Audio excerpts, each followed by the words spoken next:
Hi കൂട്ടുകാരെ, പുതിയൊരു വീഡിയോയിലേക്ക് എല്ലാവർക്കും സ്വാഗതം. അങ്ങനെ നന്ദിനിയുടെ നാട്ടിലോട്ട് പോകുന്ന വഴിക്ക് നന്ദിനിയെ ഗുണ്ടകൾ തട്ടിക്കൊണ്ടു പോകുന്ന ആ ഒരു രംഗമാണ് കേട്ടോ. അപ്പോൾ സൂര്യൻ നന്ദിനിക്ക് വേണ്ടി നെട്ടോട്ടം ഓടുന്ന ആ ഒരു കിടുക്കൻ സീനാണ്. അങ്ങനെ നന്ദിനിയും സൂര്യയും കൂടി ഇങ്ങനെ യാത്രക്കിടയിൽ പെട്ടെന്ന് ഒരു കാറ് ഇവരുടെ മുന്നിലോട്ട് വരുന്നുണ്ട് കേട്ടോ. അപ്പോൾ ആ സമയം നന്ദിനി പറയാണ്, അവന്മാർ പോയിക്കോട്ടെ, നമ്മൾ അങ്ങോട്ട് തിരിഞ്ഞു നോക്കേണ്ടെന്ന്. അപ്പോൾ സൂര്യ പറയാണ്, ആയിക്കോട്ടെ അവന്മാർ പോയിക്കോട്ടെ. പക്ഷേ നന്ദിനിയെ കണ്ടിട്ട് തന്നെയാണ് കേട്ടോ അവന്മാരിങ്ങനെ വണ്ടി വെട്ടിച്ചും കൊണ്ടിരിക്കുന്നത്. ഇവരെ കടന്നു പോകാൻ സമ്മതിക്കുന്നില്ല. അങ്ങനെ നന്ദിനിയെ ഉന്നം വിട്ട് ഇവരിങ്ങനെ അങ്ങോട്ടും ഇങ്ങോട്ടും വണ്ടി ഇങ്ങനെ വെട്ടിച്ചും കൊണ്ടിരിക്കുന്നു കേട്ടോ. ഇത് കാണുന്ന സൂര്യ, ഇവർ എന്നെ ദേഷ്യം പിടിപ്പിക്കുകയെന്നാണ് തോന്നുന്നത്, ഇങ്ങനെയാണെങ്കിൽ ഞാൻ ഇവരെ വെറുതെ വിടില്ല എന്ന് പറയുമ്പോൾ നന്ദിനി പറയാണ്, അത് കുടിച്ചിട്ടും ലക്ക് കേട്ടിട്ട് വെളിവില്ലാതെ നടക്കുന്നതാണ്, അത് ഈ കുടിയുടെ പ്രശ്നങ്ങളാണ്. നന്ദിനി, വെറുതെ നീ കുടിയുടെ പ്രശ്നങ്ങൾ പറയണ്ട. അതെ, അത് തന്നെ, അങ്ങനെയുള്ള ആളുകൾ ഇങ്ങനെയൊക്കെ തന്നെ വരിക. അപ്പം അതുകൊണ്ട് അവരേറ്റൊക്കെ വഴക്കിടാൻ പോയാൽ നമ്മൾ നാണം കെടുക എന്നല്ലാതെ വേറൊരു കാര്യവുമില്ല. അപ്പം അതുകൊണ്ട് ഞാൻ പറയുന്നതൊന്ന് സുരി സാർ കേൾക്കുക, അവരവരുടെ ഇഷ്ടത്തിന് വേണ്ടി ഓടിച്ചോട്ടെ. ആയിക്കോട്ടെ, നീ പറയുന്ന വാക്കുകൾക്ക് ഞാൻ വില കൊടുക്കാതിരിക്കണ്ട എന്നും പറഞ്ഞിട്ട് അവരവരുടെ ഇഷ്ടത്തിന് വേണ്ടി ഓടിക്കാൻ അനുവദിക്കാൻ കേട്ടോ. പക്ഷേ സൂര്യയെ കടത്തിവിടില്ല അവർ സൂര്യയുടെ പിറകോട്ട് വരിക, പിന്നീട് ഫ്രണ്ടിലോട്ട് വരിക, എന്നിട്ട് നന്ദിനിയെ നോക്കി ഇങ്ങനെ കളിയാക്കുക, ചിരിക്കുക, എന്നൊക്കെ ഇങ്ങനെ പറഞ്ഞുകൊണ്ടിരിക്കുകയാണ് കേട്ടോ. അത് കേൾക്കുന്ന സൂര്യക്ക് അങ്ങ് ദേഷ്യം പിടിച്ച് ഇവരുടെ വണ്ടിയിൽ ചെന്ന് ഒരൊറ്റ ഇടിയൻ്റെ ഇടിച്ചിട്ട്, ഇനി മേലാൽ ഇത് ആവർത്തിച്ചാലുണ്ടല്ലോ ഞാൻ ആരാണെന്ന് ശരിക്കും അറിയുമെന്ന് പറഞ്ഞിട്ട് സൂര്യ അവിടെ നിന്ന് പോരുന്നുണ്ട് കേട്ടോ. അപ്പോൾ ഈ സമയം നന്ദിനി പറയുകയാണ്, എന്തൊരു കഷ്ടമാണ്, എന്തിനാ അവരായിട്ട് വഴക്കുണ്ടാക്കാൻ നിന്നതെന്ന് പറയുന്നുണ്ട്. അതൊന്നും കുഴപ്പമില്ല, വഴക്കൊക്കെ സ്വാഭാവികമാണ് എന്ന് പറയുന്നുണ്ട് കേട്ടോ. പിന്നീട് ഇവരുടെ ഒപ്പം ഈ പറയുന്ന പത്മയും യതീന്ദ്രനും അവരൊരു വേറെ കാറിലും വരുന്നുണ്ട് കേട്ടോ. അങ്ങനെ നന്ദിനി സൂര്യ പറയണ വല്ലാതെ വെള്ളത്തിന് ദാഹിക്കുന്ന ഒരു ബോട്ടിൽ വെള്ളം എടുത്തതെന്ന് പറയുമ്പോൾ ആ വെള്ള ബോട്ടിൽ തൊട്ട് നോക്കുമ്പോൾ നല്ല ചൂടായിട്ടുണ്ട് കേട്ടോ. അപ്പോൾ ഈ സമയം നന്ദിനി പറയണ, സൂര്യ സാർ ഈ വെള്ളം കുടിക്കാൻ പറ്റില്ല, ബോട്ടിൽ നല്ല ചൂടായിട്ടുണ്ട്, നമുക്ക് വേറെ എന്തെങ്കിലും വാങ്ങാമെന്ന് പറഞ്ഞ് തിരിഞ്ഞു നോക്കുമ്പോൾ കാണുന്ന കാഴ്ച ഇവർ ഇളനീര് വിൽക്കുന്നതായിരിക്കും കേട്ടോ. അങ്ങനെ ഈ ഇളനീർക്കടയിൽ ഇറങ്ങാണ്. അങ്ങനെ നന്ദിനി ചോദിക്കുകയാണ്, എന്താണ് ഇളനീരിന് വില എന്ന് ചോദിക്കുമ്പോൾ അവർ പറയുന്നുണ്ട് 100, 120 എന്നൊക്കെ കേട്ടോ.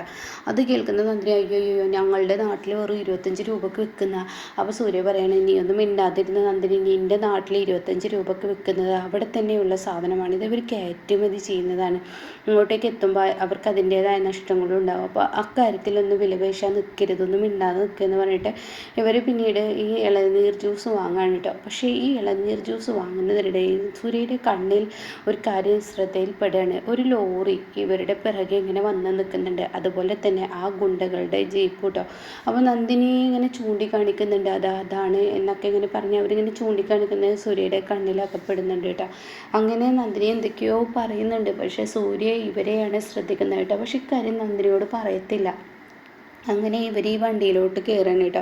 പിന്നീട് ഇവർ യാത്ര ചെയ്യുന്നതിനിടയ്ക്ക് ഇവരുടെ പിറകെ ഈ പറയുന്ന ലോറിയും അതുപോലെ തന്നെ ആ ഗുണ്ടകളും കൂടി വരുന്നുണ്ട് കേട്ടോ. അപ്പോൾ ആ സമയം നന്ദിനിയോട് അപ്പോഴും മിണ്ടില്ല, ഇവർ നമ്മളെ തന്നെ പിടിച്ചിട്ടുണ്ടല്ലോ, ഇതെന്തോ പ്രശ്നം പിടിച്ചവരാണ്, ഇനി ഇവർ വെറുതെ വിടാൻ തീരുമാനിച്ചിട്ടില്ല, അതുകൊണ്ട് തന്നെ നന്ദിനിയെ ഭയപ്പെടുത്തണ്ട എന്ന് സൂര്യ മനസ്സുകൊണ്ട് തീരുമാനിക്കുകയാണ് കേട്ടോ. അങ്ങനെ ഈ സമയം നന്ദിനി ഇതൊന്നും അറിയാതെ യാത്രയാവാണ്. പിന്നീട് നന്ദിനി പറയണേ, എനിക്ക് നല്ല വിശക്കുന്നുണ്ട് സൂര്യ സാറ്, ഞാൻ എന്തായാലും ഇവിടെ ഒരു പാകിസ്ഥാൻ ഹോട്ടലുണ്ട്, നല്ല രസമാണ്, മജ്ലിസും കാര്യങ്ങളൊക്കെ ആയിട്ട് ഇരിക്കാൻ തന്നെ നല്ല രസമുള്ളൊരു ഹോട്ടലാണ്, ഞാൻ ഡാഡിക്ക് വിളിച്ചു നോക്കട്ടെ, ഡാഡി ഇവിടെ എത്താറായിട്ടുണ്ടോ എന്ന് വിളിച്ച് നോക്കട്ടെ എന്ന് പറയട്ടോ. അപ്പോൾ ഇത് കേട്ടോടെ തന്നെ ശരി, ഡാഡിക്ക് വിളിക്കുമെന്ന് പറയണേ.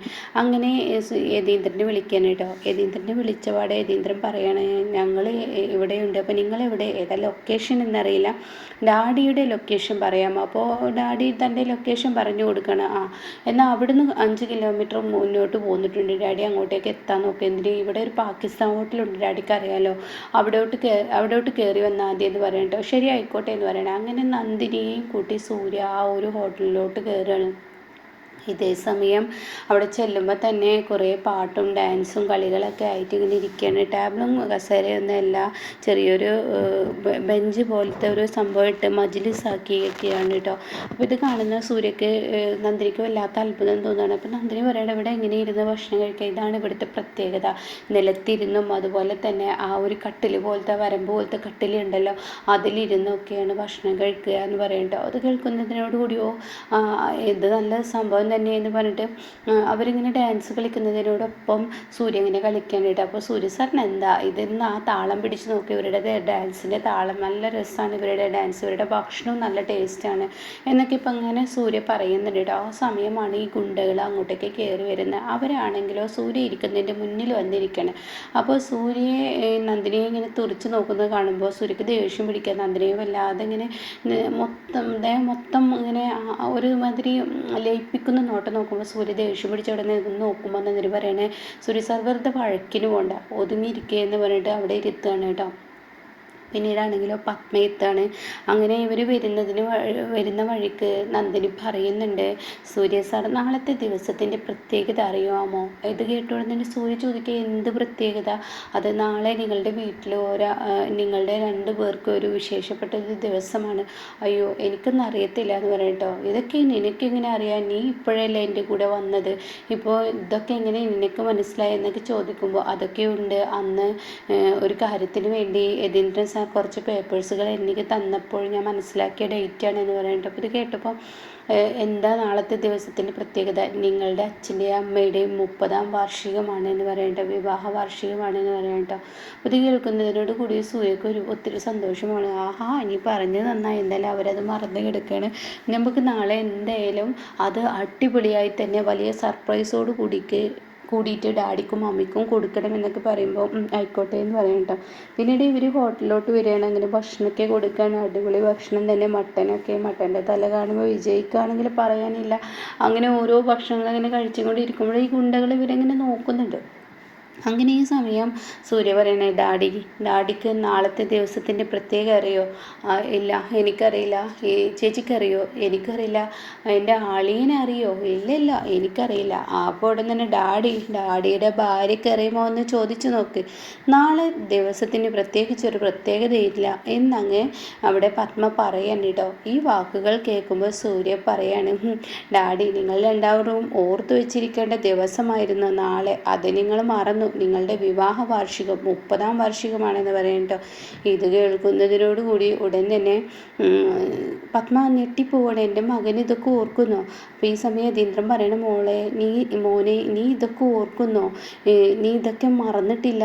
നിനക്കെങ്ങനെ ഇതൊക്കെ ഓർമ്മയിൽപ്പെട്ട്? ഇത് എനിക്കൊന്നും ഓർമ്മയിൽപ്പെട്ടല്ല. അല്ല ഞാൻ ചോദിക്കുന്നത്, നിൻ്റെ ഡേറ്റ് ഓഫ് ബർത്ത് പോലും കറക്റ്റ് അറിയാത്ത നീ എങ്ങനെ ഇത് ഓർമ്മിക്കുന്നു എന്ന് ചോദിച്ചോടെ തന്നെ പറയാണ്. ഇത് സത്യം പറയാലോ, എനിക്കിതൊന്നും എൻ്റെ ഓർമ്മയിൽപ്പെട്ടതല്ല, എൻ്റെ ഭാര്യ നന്ദിനി പറഞ്ഞതാണ്. നന്ദിനിയോ? എന്താ ഈ പറയുന്നത്? അതെ, നന്ദിനിയാണ് എന്നോട് പറഞ്ഞത്. ഡാഡി അന്ന് എന്തോ ഒരു പേപ്പേഴ്സുകൾ അവളുടെ കയ്യിൽ കൊടുത്തപ്പോൾ ഈ ഒരു ഡേറ്റിനെ കുറിച്ച് ഡാഡി പറഞ്ഞു അത്രേ. അപ്പോൾ അത് അവൾ ഓർത്തു വെച്ചിരിക്കുന്നെന്ന് പറഞ്ഞു കേട്ടോ. ഇത് കേൾക്കുന്നതിനോട് കൂടി വലിയ സന്തോഷം തന്നെ പത്മക്ക് ആവുന്നുണ്ടെങ്കിലും പത്മ സമ്മതിക്കില്ല കേട്ടോ. അതങ്ങ് സമ്മതിച്ച് കൊടുക്കണ്ടേ, അത് പത്മക്ക് പറ്റില്ല. പിന്നെ പത്മ പറയും, നാളത്തെ എൻ്റെ വെഡ്ഡിങ് ആനിവേഴ്സറി അത് നമ്മൾ നല്ല രീതിയിൽ ആഘോഷിക്കുമെന്ന് പറഞ്ഞ ഉടൻ തന്നെ പറ്റില്ലെന്ന് പറഞ്ഞാൽ പറ്റില്ല, ആഘോഷിക്കാൻ സമ്മതിക്കില്ല ഞാൻ. എനിക്കങ്ങനെ ഒരു വെഡ്ഡിങ്, എൻ്റെ വിവാഹ വാർഷികം അങ്ങനെ ആഘോഷിക്കേണ്ട എന്ന് പറയും കേട്ടോ. അത് കേൾക്കുന്നതിനോട് കൂടി സൂര്യ പറയുന്നത്, ഞാൻ ആഘോഷിക്കുമെന്ന് പറഞ്ഞാൽ ആഘോഷിക്കുമോ? നിങ്ങൾ കുറച്ച് നേരത്തെ ആയിരുന്നെങ്കിൽ നിങ്ങൾ ഇത് നന്ദിനി പറഞ്ഞതല്ല എന്ന് പറഞ്ഞാൽ നിങ്ങൾ ആഘോഷിക്കുമായിരുന്നോ? ഞാൻ എന്തെന്നെ ആയാലും ഞാൻ ആഘോഷിക്കില്ല എന്നിങ്ങനെ പത്മ പറയാണ്. അങ്ങനെ ഈ വാക്കുകൾ കേൾക്കുമ്പോൾ ഉടൻ തന്നെ ശരിക്കും സൂര്യക്ക് ദേഷ്യം പിടിക്കുന്നുണ്ട്. അപ്പോഴാണ് നന്ദിനി ഭക്ഷണം കഴിച്ച് കഴുകാതെ അങ്ങനെ ഇരിക്കുന്നത് കാണുന്നത്. ആ കാണുന്നതിനോട് കൂടിയിട്ട് സൂര്യ ചോദിക്കാൻ, നന്ദിനി എൻ്റെ ഫുഡ് കഴിക്കൽ കഴിഞ്ഞു? എൻ്റെ എപ്പോഴോ കഴിഞ്ഞു, എന്നാൽ പോയി കൈ കഴുകിക്കോ. അത് കേട്ട ഉടൻ തന്നെ സൂര്യ പറയുമ്പോൾ, അത് വേണ്ട സൂര്യ സാറും കൂടി വന്നിട്ട് കൈ കഴുകുക. അത് വേണ്ട, ഇനി പോയി കൈ കഴുകുമോ എന്ന് പറയുമ്പോൾ നന്ദിനി അവിടെ നിന്ന് എണീറ്റ് കൈ കഴുകാൻ പോവുകയാണ് കേട്ടോ. ഈ സമയം താൻ കൈ കഴുകാൻ വേണ്ടിയിട്ട് പുറത്തോട്ട് പോകുമ്പോൾ അതിലൊരു ഗുണ്ട പതിയെ നന്ദിനിയുടെ പിറകെ പോവാണ്. ഇതൊന്നും സൂര്യ ശ്രദ്ധിക്കുന്നില്ല. എന്നാൽ ഈ സമയം നന്ദിനി ഒരു കപ്പ് വെള്ളം എടുത്ത് തൻ്റെ കയ്യിലോട്ട് ഒഴിക്കുമ്പോൾ അയാൾ പറയുക, എൻ്റെ കയ്യിലോട്ടും കൂടി ഒഴിച്ചുകൊണ്ട്. അത് കേൾക്കുന്ന നന്ദിനിക്ക് അങ്ങ് ദേഷ്യം പിടിക്കാൻ കേട്ടോ. താൻ എന്താടോ ഈ പറയുന്നത്? തൻ്റെ കയ്യിലോട്ട് ഒഴിക്കണമെങ്കിൽ ആ കിടക്കുന്ന കപ്പ് അതിൽ വെള്ളം എടുത്ത് താൻ ഒഴിക്കുക, അല്ലാതെ ഞാൻ തനിക്ക് ഒഴിച്ചു തരേണ്ട ആവശ്യമില്ല. ഓഹോ, നീ എനിക്ക് ഒഴിച്ചു തരില്ലേ? നിന്നെ കൊണ്ട് ഒഴിപ്പിക്കാൻ പറ്റുമെന്ന് ഞാനൊന്ന് നോക്കട്ടെടി എന്ന് പറഞ്ഞിട്ട് നന്ദിനിയെ അടിക്കാൻ ഒരുങ്ങും. ഇറങ്ങുമ്പോഴേക്കും നന്ദിനി ഒരു കപ്പ് വെള്ളം എടുത്ത് അവൻ്റെ മുഖത്തോട്ട് ഒഴിക്കുകയാണ് കേട്ടോ. അതോടുകൂടി ഓഹോ നീ എന്നെ തൊടാൻ മാത്രമായോ, എന്നെ ഇന്നേ വരെ ആരും തൊട്ടിട്ടില്ല എന്ന് പറഞ്ഞിട്ട് പിന്നീട് എന്ത് ചെയ്യുന്നു, നന്ദിനിയെ അടിക്കാൻ ഒരുങ്ങുമ്പോഴേക്കും സൂര്യ അവിടെ എത്തുകയാണ് കേട്ടോ. പക്ഷേ സൂര്യ അവിടെ എത്തുമ്പോൾ അവനാണെങ്കിലോ അവൻ്റെ കൈ തടയുന്നുണ്ട്. അങ്ങനെ സൂര്യ കണക്കിന് കൊടുക്കുകയാണ്. ബാക്കിയുള്ള ഗുണ്ടകളെല്ലാം വരികയാണ്. അങ്ങനെ സൂര്യ അവരെല്ലാം ഇടിച്ചു പരുവമാകണം. അപ്പോഴേക്കും യതീന്ദ്രൻ ശബ്ദം കേട്ട് പുറത്തോട്ട് വരികയാണ്. അങ്ങനെ യതീന്ദ്രൻ പുറത്ത് വന്ന പാടെ എന്താടാ എന്തിനായി വഴക്കുണ്ടാകുന്നത്, ഇവർ നന്ദിനിയോട് വളരെ മോശമായ രീതിയിൽ പെരുമാറി, ഞാൻ വെറുതെ വിടണോ, ഡാഡി പറയ് എന്ന് പറയുമ്പോൾ എന്നങ്ങ് വാ എന്ന് പറഞ്ഞിട്ട് സൂര്യയെ വിളിച്ചു കൊണ്ടുപോവാണ്. ഇതേ സമയം നന്ദിനിയുടെ പുറത്ത് നിൽക്കുന്നുണ്ട്.